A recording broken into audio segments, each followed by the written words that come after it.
Fala pessoal, que é o Bruno Garcia do canal Trompetflix e hoje a gente tem um convidado muito especial aqui hoje, Moisés Alves, veio visitar aqui a gente, passeando em São Paulo. Vamos falar um pouquinho sobre trompete, porque todo mundo já conhece a história do Moisés, né? Já tá aí espalhado pela internet, já todo mundo já conhece, tem bastante material. Então a gente vai falar sobre trompete. Vamos começar, Moisés, vamos falar assim, o que você está tocando hoje? Qual o material que você está usando hoje? Eu tenho um trompete indoor Raja de 1989, que era do Andrew Balio. Tenho um Piccolo Schilk, campana curta, muito bom. Tenho um trompete em si bemol Lotus, um trompete Bar comercial largo, prata. Tenho um Triunfal Veril e pronto. E o Flugel Yamaha. Na orquestra, que você toca na Orquestra Sinfônica de Brasília, Sim. qual o material que você usa na orquestra? Esse aí eu uso, no caso, eu uso o Bar em si bemol muito, porque eu toco muito terceiro e quarto trompete. Faço também alguns primeiros trompetes. Aí eu uso o Dó Monete. Mas eu já tive outros monetes, já tive muito Yamaha, Bar. E a combinação de vocais? Comparando com o Bar, o que seria eu uso o B2, que é 1 e 1/4 C, na maioria das configurações. E no trompete em Dó eu uso um pouco maior, seria um puro. E sendo um cara super versátil como você é, né? Toca de tudo, qualquer coisa. Qual o material que você usa para, depende se você vai tocar uma coisa mais comercial? Vai fazer uma gravação de algo? Aí eu uso tudo o B2, que é o 1 e 1/4. Tanto na sinfônica quanto no músico popular, eu uso o mesmo bocal.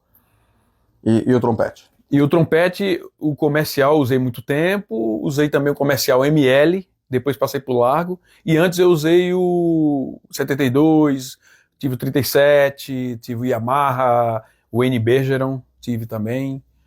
Muito tempo, uns 4 anos. Eu tive muitos trompetes. Tive o Mahler, tive o Mambo, da Stonve. Não tive Schilk, mas tive muitos trompetes. Em si bemol, principalmente, tive bastante. Sobre equipamento, o que você recomenda para um músico, um trompetista iniciante ou amador, que não vive disso e tem um nível ali entre iniciante e intermediário? O que você recomenda? Que seria o ideal para pegar e para estudar? Rapaz, é delicado. Por quê? Porque às vezes tem 10 trompetes na mesa ali, da mesma marca.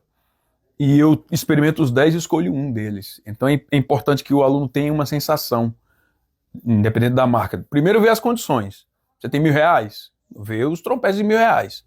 E experimenta. O que você gostar mais, é isso aí você tem que escolher. Porque é uma sensação única, né? Só você pode ter. E sobre estudo? Como é a sua rotina de estudo? Pronto. O que você pratica? É muita respiração, relaxamento, né? Eu gosto muito de respirar e essa coisa do encher bastante os pulmões, né, os intercostais, essa parte aqui, diafragma, tudo, encher o máximo possível e soltar devagar. Isso me relaxa bastante. Isso já deixa o corpo mais relaxado. Em vez de soltar de uma vez, eu solto bem devagar. Respiro bastante, seguro o ar por alguns segundos e solto bem devagar. É um exercício até de relaxamento. E aí, quando eu vou pegar o trompete, o ar está bem aquecido, o corpo está bem aquecido. E eu costumo fazer o seguinte, por exemplo, nota longa, é uma coisa que eu gosto de fazer todos os dias. Eu pego sempre o Dó, a nota Dó, e fico tocando ela de pianíssimo até meio forte, longa mesmo, até que a nota fique bem polida. E eu coloco ela como referência para o restante das notas. Aí depois eu vou encurtando essa nota longa até uma semicolcheia. Mas eu tento projetar o mesmo tamanho. Então, por exemplo, vou fazer um exemplo no semibreve.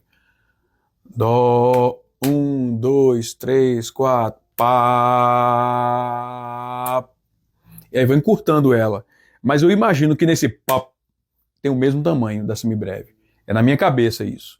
Então eu transformo essa nota curta como se fosse uma bola de basquete batendo numa quadra, no caso, ela vai soar. Mesmo que seja curta, e se você pegar uma bola de futebol de salão e fizer o mesmo movimento, a bola de futebol de salão vai ficar mais seca. Então essa eu recuso desse meu timbre. Eu quero um som com muito harmônico, mesmo que seja uma nota curta. Maravilha, maravilha. E você usa algum livro especial? É bom, óbvio que todo mundo usa, né? Sim, aí eu tive muitas aulas com diversos professores. Desde o Nailson Simões ao Gedeão da Sinfônica, o Schuluter, que é o pessoal que toca monete, normalmente vem dessa linha.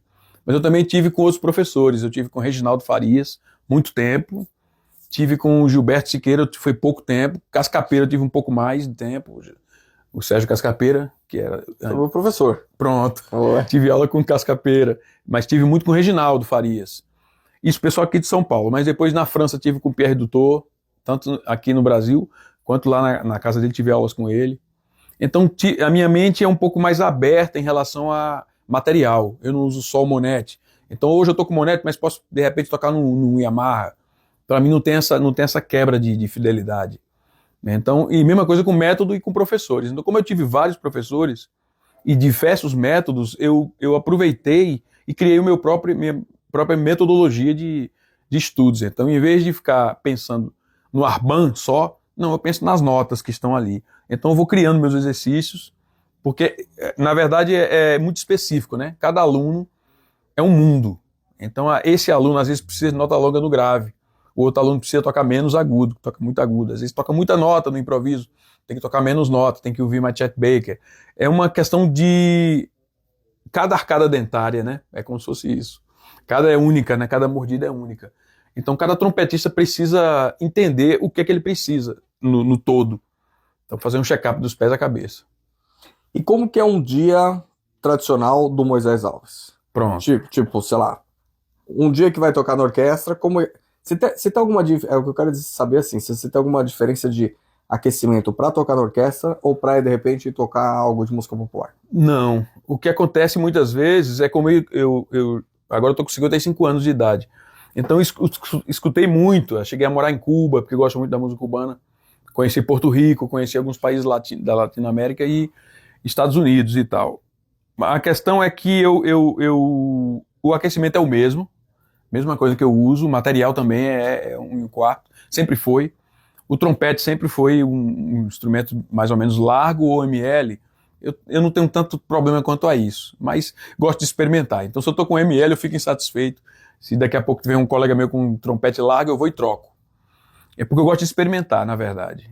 Mas o aquecimento é o mesmo, mas exige um preparo psicológico, né? Às vezes eu vou tocar um naipe, mas como eu guardo muito no meu HD, digamos assim, os estilos eu diferencio, né? No caso da música sinfônica ou da música sinfônica, se eu for tocar com um cara que toca com Yamaha, eu vou tocar com Yamaha também, e ele toca mais brilhante em relação ao Monete. Ou quando o cara toca Monete também, eu tenho um Monete, eu tenho essa coisa de mudar o chip, mais ou menos. Eu gosto muito de fazer segundo trompete. Se eu for tocar do teu lado, eu quero ouvir teu timbre, para casar contigo. Uhum. Eu não quero que você reclame de mim. Então, se você é o primeiro trompete, eu sou o segundo, quero que você fique à vontade comigo. Essa é a ideia que eu tenho em relação a isso. Então, o meu preparo é mais psicológico do que de material. O material é o mesmo, mas o meu psicológico vai dizer que isso aqui não cabe. Aqui é choro, aqui não cabe salsa. Aqui é salsa, aqui não cabe choro. Aqui é reggae, aqui não vai caber sinfônico. O movimento das notas, como você vai usar o movimento das frases muda de acordo com o gênero, né? Maravilha. E como que foi esse tempo de estudo que você teve para você se desenvolver como um músico erudito, clássico, como falam fora do país, e para ser um músico popular desde, sei lá, de choro até salsa? Pronto. O que você estudou? Na verdade, eu tive um período de sofrimento, né? É aquele período de sangramento, aquele período que você fica muito sem saber o que fazer. Então você toca choro, mas não é choro. Toca erudito, não é erudito. Então as pessoas começam a te colocar meio de lado. Mas ao mesmo tempo você tem que ser forte para crescer. Porque o crescimento ele precisa de quê? Uma planta precisa de adubo, de paciência e muito amor da pessoa que está cuidando dessa planta. Então no meu caso, quando eu chegava por exemplo, no reggae, os colegas me mostravam o pessoal da Jamaica tocando, o pessoal do Nat Roots, né? O Alexandre Carlos. Então ele mostrava algumas gravações, eu quero o trompete um pouco até desafinado, porque assim soa um pouco mais assim e tal, eu queria isso assim, assado. Aí eu comecei a praticar. Mas nesse período por exemplo, você tocar um baile, chega na sinfônica, a boca não tá vibrando, você vai tocar um Brahms, aí não sai a nota. Então você sofre muito bullying por isso, porque poxa, o cara é popular, não tá saindo a nota. Ou quando o cara faz barriga de nota, né, no erudito, quando você confunde um pouco os gêneros. Então esse período é muito delicado. É o período que a maioria das pessoas desistem. Então o cara tá no erudito, vai tocar popular, ele não tem estilo, ainda não tem, mas ele não tem a paciência, e nem as pessoas têm paciência com ele ou ela. Então, essa questão desse período de aprendizagem dos gêneros é necessário muita paciência com os colegas, né, que tocam erudito, querem tocar choro, tem que ter paciência. O do choro que quer tocar erudito também, porque vai ter muitos vícios de fraseados que não cabem em um gênero e vai caber no outro, e assim vai. Esse período é o mais delicado das pessoas desistirem.